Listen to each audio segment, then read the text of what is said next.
Before I begin, I'd like to send my thoughts and condolences to those who were injured or lost loved ones in Tuesday night's train derailment outside of Philadelphia. I have very frequently and often taken train 188 on my way home, so it is very, very disheartening and terrible to see what has happened. And as I said, my thoughts and condolences go out to all the people impacted by that. I also want to thank the police, firefighters, and EMS personnel who bravely responded to the scene, as well as the doctors and nurses who treated the injured.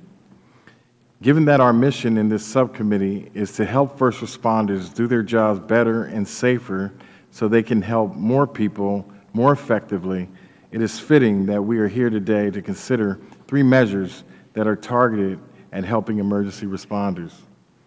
Before I discuss these measures, I want to thank Chairwoman McSally for continuing the subcommittee's tradition of bipartisanship. Tuesday's tragedy serves as an important reminder that equipping our first responders with the tools they need to do their jobs is not a Democrat or a Republican priority, but rather it is an American priority. Accordingly, I am pleased to co-sponsor. I am a co-sponsor of H.R. 2200, the CBRN Intelligence and Information Sharing Act of 2015, which was introduced by Chairwoman McSally. This legislation seeks to sharpen the focus of the Office of Intelligence and Analysis activities as they relate to chemical, biological, radiological, and nuclear threats, so the state and local officials and emergency responders are provided timely and actionable threat information. As we have heard time and time again from witnesses before this subcommittee, complete situational awareness is critical to any successful emergency response.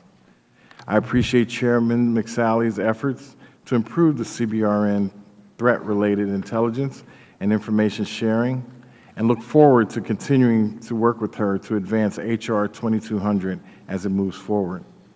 I'm also pleased that the subcommittee is considering H.R. 1300, the First Responders Anthrax Preparedness Act, which was introduced by Representatives Peter King and my delegation colleague, Representative Bill Pascrell.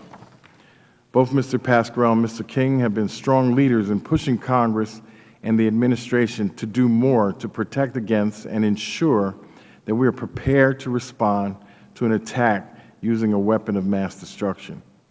H.R. 1300 is much-needed legislation that seeks to protect emergency responders who are charged with responding to anthrax attack.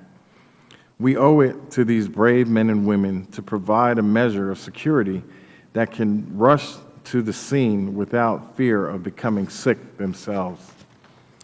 This legislation has received significant support from the first responder community, and I am pleased that it is moving forward. Finally, I want to thank Chairman McSally for co-sponsoring 2206, the Statewide Interoperable Communications Enhancement Act, or SWICT Act, and including the bill in its markup today. After the 9/11 attacks, and again after Hurricane Katrina, inoperable communications were identified as one of the most significant challenges to an effective response. Interestingly, in the years since Hurricane Katrina, the progress that has been made on achieving interoperability across the nation is largely attributed to improvements in governance, not technology gains. Last Congress, the subcommittee received testimony from Mark Grubb, a national leader on interoperability, where he explained that interoperability requires much more than just equipment. It is really about people in desperate agencies and jurisdictions, including each other in their planning processes.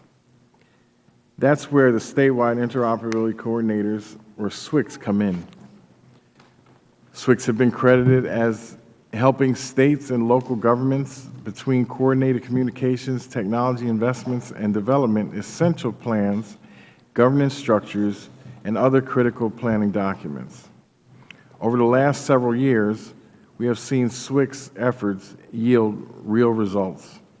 Unfortunately, the elimination of the Interoperable Emergency Communications Grant Program reduced federal grant funds and stretched state budgets and have resulted in fewer resources for SWCCs and the important activities they carry out. The SWCC Act seeks to preserve the important advancements of interoperable communications made by SWCCs and previous Homeland Security Grant Program investments by requiring states to certify that they will sustain the interoperability gains already achieved before seeking new grant funding. I would be remiss if I did not also thank full committee Chairman McCall and Ranking Member Thompson for their support on my legislation. I urge my colleagues to support all the measures under consideration today, and I congratulate the Chair on the subcommittee's first markup.